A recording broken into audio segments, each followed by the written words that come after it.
Monitoring ng otoridad sa presyo ng mga paninda sa Calasiao Public Market hinigpitan dahil sa umiiral na price freeze. Tutukan sa ulat ni CJ Turida.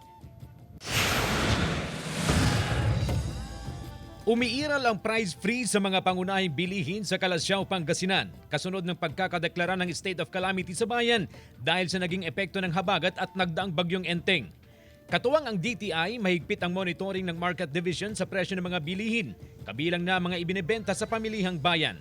Ma-assure natin na hindi mahirapan ng ating mga pamimili, ang ating mga kababayan dahil nga nagpapatupad pa rin tayo ng price freeze.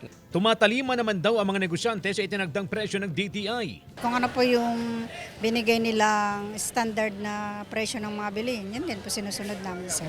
Samantala, tumaas ang presyo ng itlog sa pamilihan. Kung dati, mabibili sa 225 pesos ang kada tray ng extra small na itlog, mabibili na ito sa 240 pesos ngayon.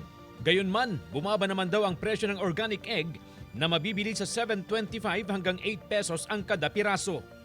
Depende sa size. Tapos ang pinakamura ngayon yung organic. Kulang ang supply tapos sa taas ng bilihin ng mga fridge. Nananatiling matatag ang presyo ng bigas sa pamilihan. Nasa 48 pesos ang kada kilo ng well-milled rice habang naglalaro naman sa 50 hanggang 56 pesos ang kada kilo ng premium rice. Kasama si Henry Duminsil, CJ Torida, One North, Central Luzon.